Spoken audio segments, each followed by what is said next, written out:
For clean coal, we'll have clean coal, but leaving it in the ground. It'll be very clean, you know. So that's what we should be doing. Not polluting not only the atmosphere, but the water supplies with the sludge of the coal. And there's no end to it. So what are we going to do? Are we going to raise our voice to Congress? That's the only way. My voice is not enough. If enough people would say, we want American renewable energy independence without inflation, without more taxes, without more public debt, and it's doable. The rich got the money. All they got to do is invest it in their own lives and in viable renewable energy projects, which are crying out. We can get, this is such a simple solution. We could retrain all the people who are unemployed. I mean, we have 116 million homes that most of them are just leaking heat out like crazy. They all have to be weatherized. And then solarized too. They could tap into the sun. Those jobs can't be translated. It's physical work, construction work. Get the construction industry going. Be a little physical. And then we have to build millions of wind mills or turbines or generators on the Great Plains. And that could replace every power plant in this country. It's doable. We would just require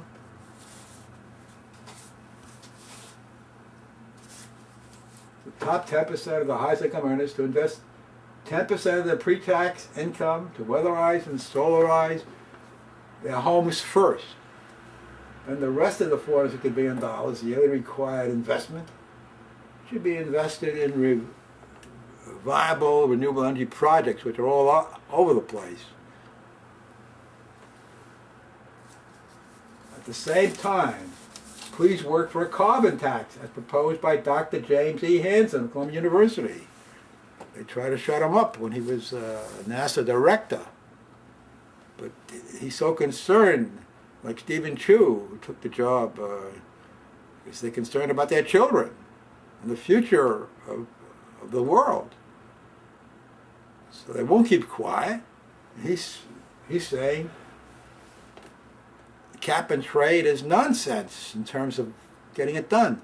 If you don't want something, you tax it. Carbon tax. It's a good idea. I just read about his idea a few days ago.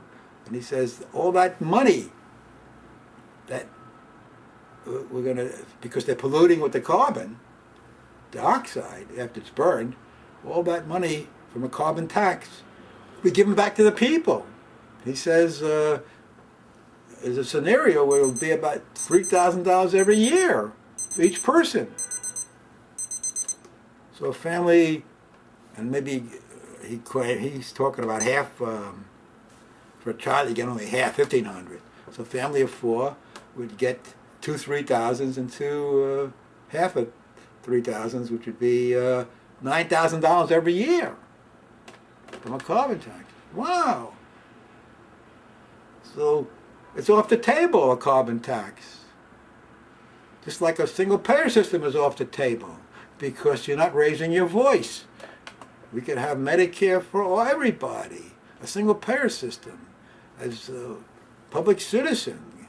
You know, so Hansen has his idea. Public Citizen talks about a single payer system. Go to citizen.org, a group that was founded by Ralph Nader.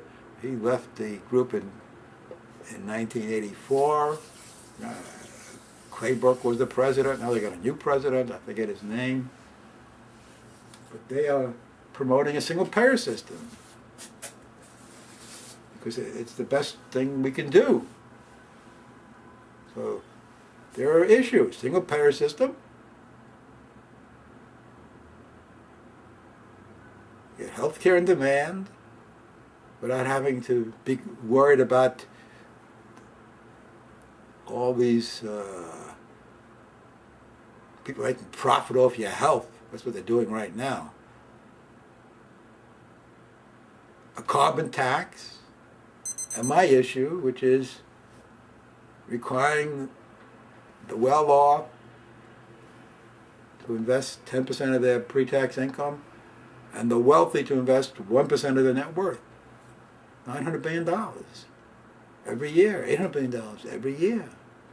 To transform this world, to rebuild America, to create the solar age, which we're heading for. So all the money collected by carbon tax should be immediately returned to the people. This could quickly amount to $3,000 to each person each year. This is what I wrote Schumer, Gillibrand, my two senators from New York, and my congressman, Nadler. And I said, if you don't make it a priority to require the well-off to invest in making their homes significantly energy independent of fossil fuels, then I will work to replace you with someone who will. It's a good idea, even though I have respect for all three of them. If they're not going to talk up and they're just Mickey Mousing, struggling with the, they're not fit to be our senators or representatives. That's what I believe. As good as they claim to be, and as good as if they can't have the guts to mobilize people like I'm trying to mobilize people, then they should be replaced. And we should figure out how to do it. But then they're not going to do it unless you tell them that. I'm going to replace you if you won't require the rich and the well-off to invest a small percent of their enormous amount of money from income or wealth in their own lives to make their houses super insulated so heat doesn't leak out. They don't care. Heat leaks out, heat comes in, they can pay the money, they don't be bothered. Let them be bothered to make this world a better place with their enormous wealth. And they can still speculate, and they could still live lavishly and do the right thing of making America renewable and independent without any taxes, without any public debt or inflation. As a matter of fact, we'll have prosperity. We'll put people back to work. We'll immediately solve the climate crisis, if this is done everywhere in the world, by the rich.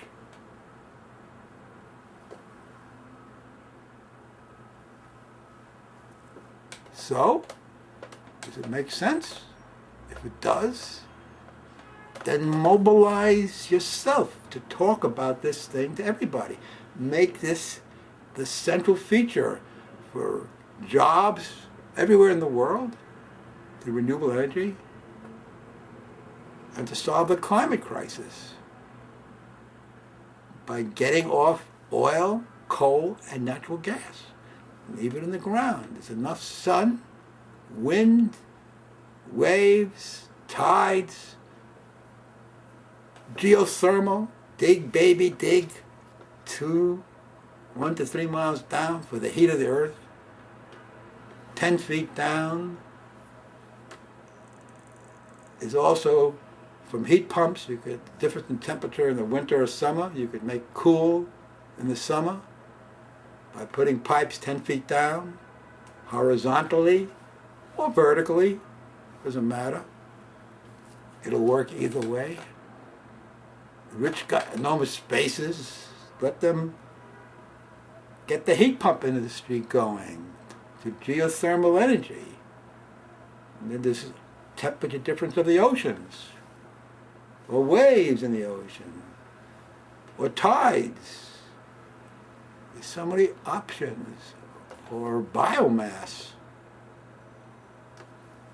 Let's get the engineers solving the problems and getting rid of the lobbyists and lawyers